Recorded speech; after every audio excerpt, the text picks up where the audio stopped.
Bom dia, meus pequeninos. Vamos começar mais um dia de aula? Meus amores, vocês vão abrir o livro de ciência na página 268. Vamos iniciar nossa aula falando sobre doenças e verminoses, certo? Então vamos lá.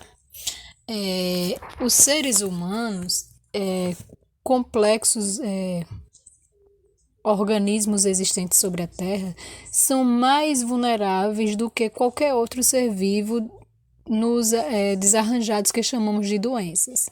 Então, as doenças que afetam o corpo humano, elas podem ser infecciosas ou não infecciosas. As primeiras são causadas por agentes patogênicos, organismos diminutos, como vírus, bactérias ou fungos. As doenças não infecciosas, como as diabetes e as asterosclerose, podem ter várias causas. Às vezes são hereditárias e incidem em certas famílias. Verminoses ou parasitoses são doenças causadas por vermes e protozoários, que se instalam no organismo do hospedeiro. As pessoas com verminoses podem propagá-las nos ambientes e, consequentemente, contaminar outras pessoas. Podem ser transmitidas através da água e alimentos contaminados, frutas e verduras mal lavadas, carnes mal cozidas, objetos contaminados, mãos sujas, etc. A gente tem aí uns exemplos de verminoses, como a cilostomose, a lombriga, a ameba e a tênia.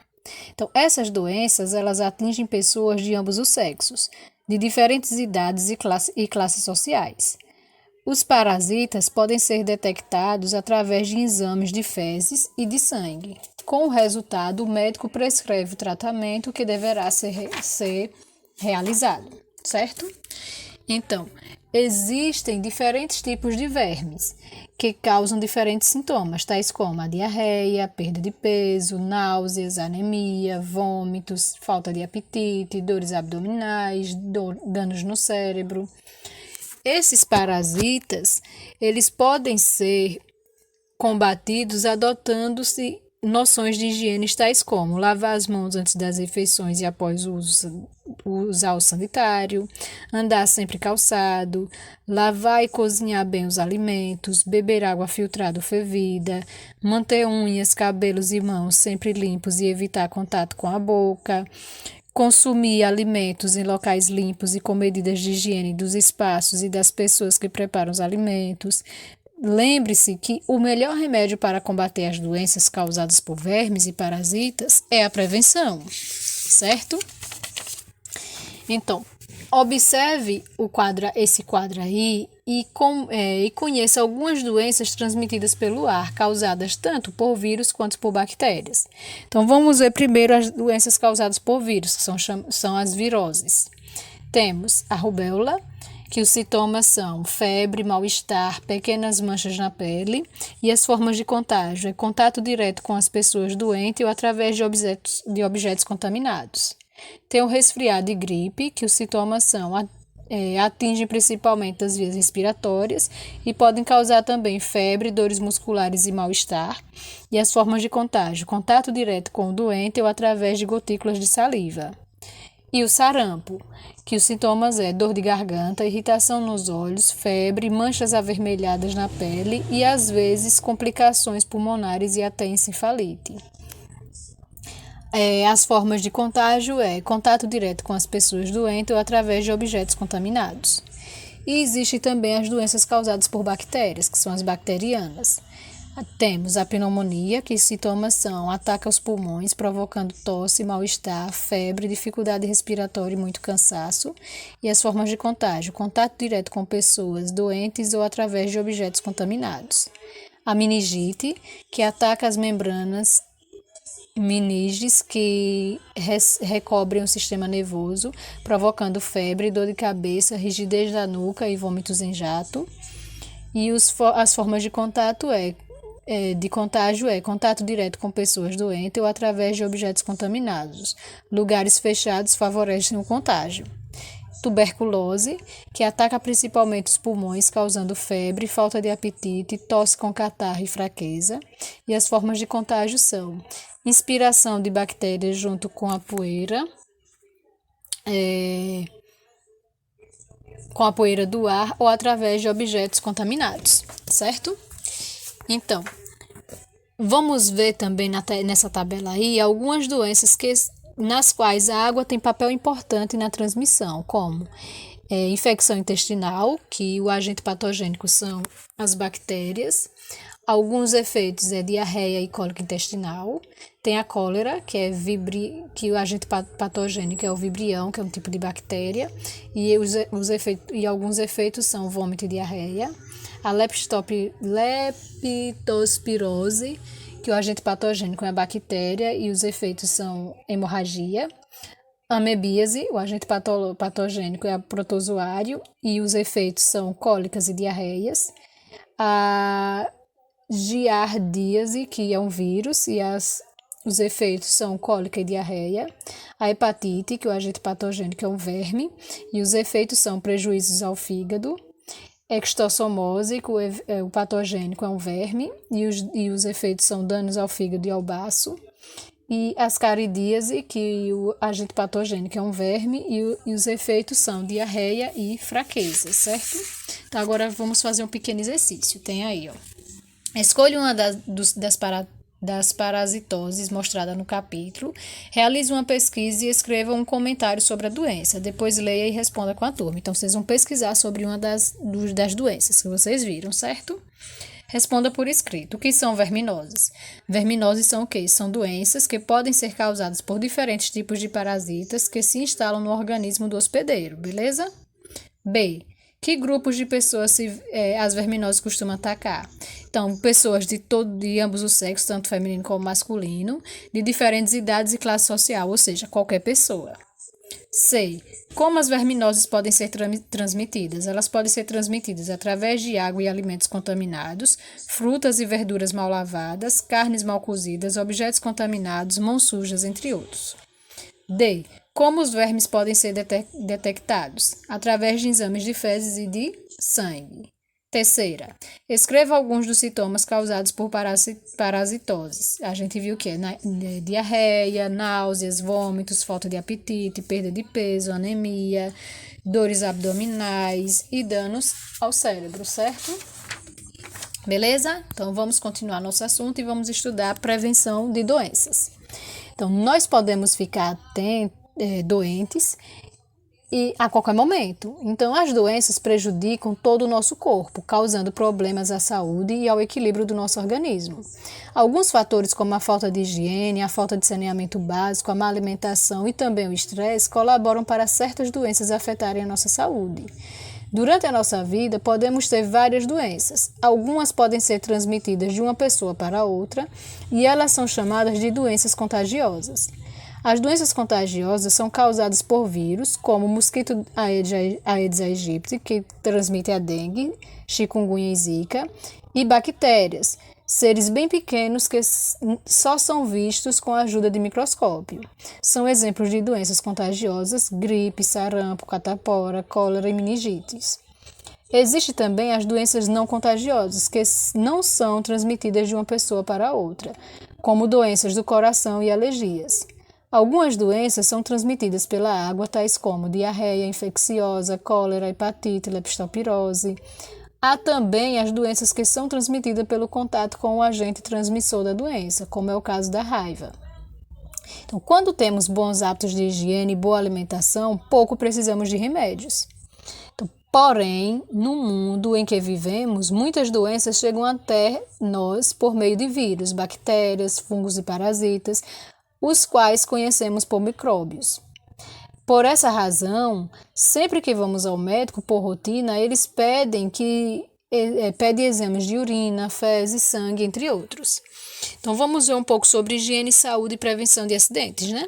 Então, para a nossa saúde, de qualquer ser humano, é importante estar bem com a higiene. Então, a higiene consiste nos hábitos que causam benefícios para a limpeza e o asseio do ser humano, bem como possibilitam a prevenção de doenças. Então, quando crescemos, certos hábitos devem fazer presentes, pois são essenciais para uma vida saudável. Então, vamos ver algumas atitudes de higiene que podem preservar a saúde de todo o corpo. como tomar banho todos os dias, utilizar a toalha individual e se vestir com roupas limpas e secas, beber água potável várias vezes ao dia, a água é essencial para a saúde, para o equilíbrio e a manutenção do corpo, alimentar-se bem com qualidade, ingerindo os nutrientes necessários em todas as refeições, os alimentos devem ser bem lavados antes de serem consumidos, escovar os dentes ao lavar, ao levantar, ao final de cada refeição, principalmente depois de comermos coisas doces e antes de dormir. Mãos e pés precisam estar bem limpos, pois estão expostos a micróbios que podem penetrar a pele, assim como as unhas podem ser mantidas devidamente cortadas e limpas. Cuidar bem dos cabelos, evitando problemas com o couro cabeludo, como aparecimento de piolhos, seborreia ou ferimentos. O corpo precisa de repouso para que as energias gastas ao longo do dia sejam renovadas, por isso é importante dormir bem, cerca de 8 horas por dia e de maneira correta, conservando o ambiente limpo e arejado. E através do repouso que exercitamos a higiene mental. Ela é fundamental para uma boa saúde, certo?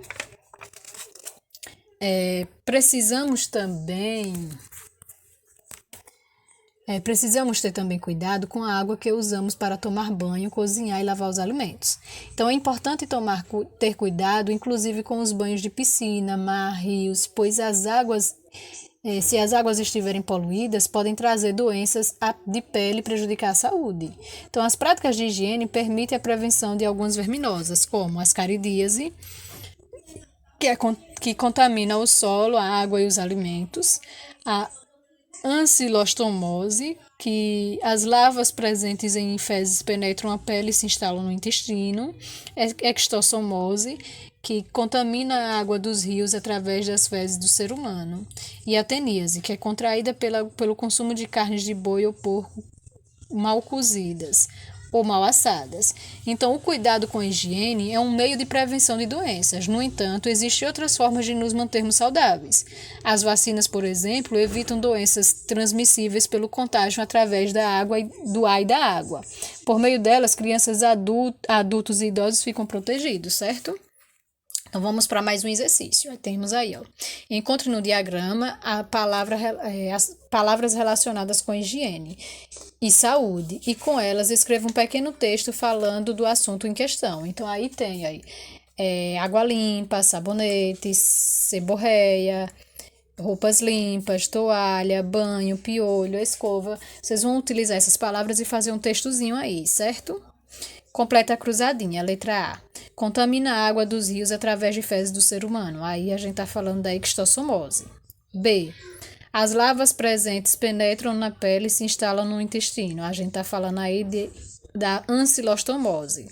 C. Contamina o solo, a água e os alimentos. Aí é a ascaridíase. D.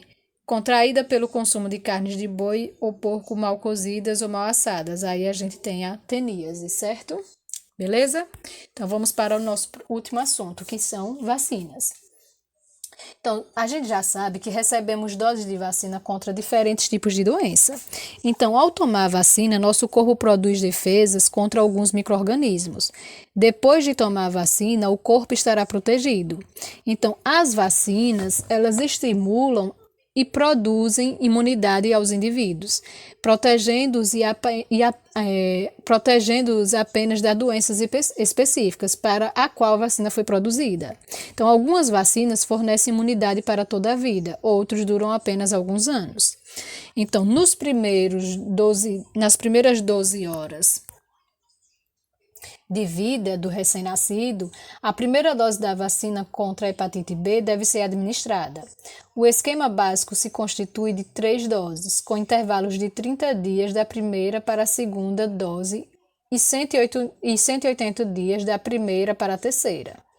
Até o primeiro ano de vida, além de vacinas de hepatite, a criança recebe vacinas contra poliomielite ou paralisia infantil, difteria, tétano, coqueluche, sarampo, febre amarela, meningite e outras infecções.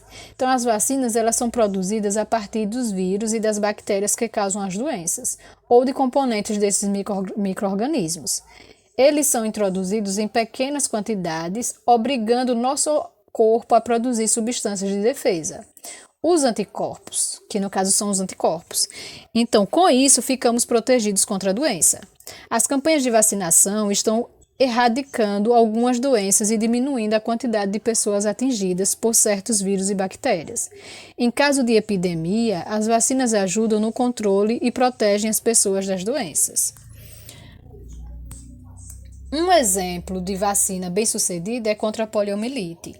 Na década de 1960, Albert Sabin desenvolveu uma vacina oral contra a poliomielite, com baixo custo e bons resultados. A imagem de crianças paralíticas era muito triste, e a descoberta da vacina salvou milhares de pessoas em todo o mundo, certo?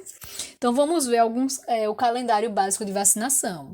Então, ao nascer, a criança tem que tomar BCG, que é dose única, e as doenças evitadas formas graves de tuberculose, e a vacina de hepatite B, a primeira dose, que evita a hepatite B. Com um mês, a vacina contra a hepatite B, a segunda dose, que evita a hepatite B. 2 meses, vacina oral de poliomielite, que é a primeira dose, que evita a poliomielite ou a paralisia infantil.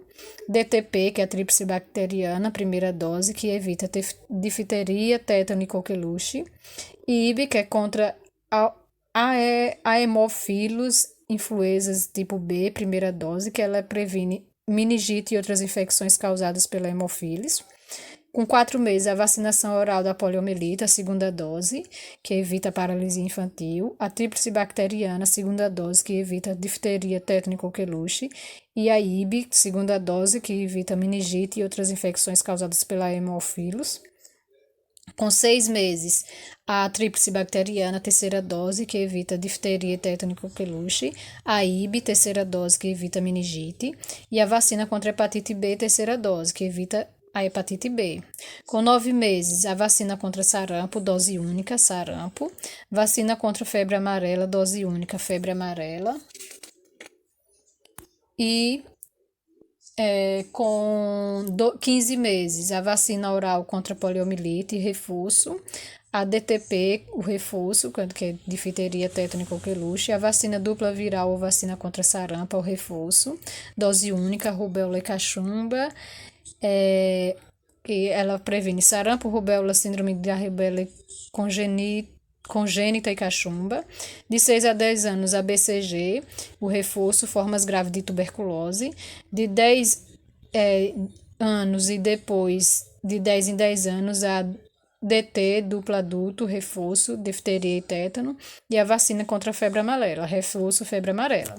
E algumas curiosidades que a gente tem é o quê? Que as vacinas elas são encontradas nos postos de saúde do município onde cada pessoa mora.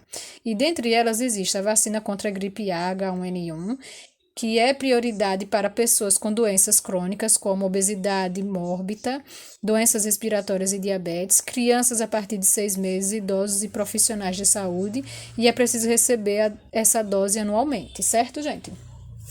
Então, nossa aula de ciências por hoje é só isso, certo? Observem a atividade proposta para casa, tanto no Classroom quanto na agenda, certo? Bons estudos e qualquer dúvida é só perguntar. Beijo e vamos lá!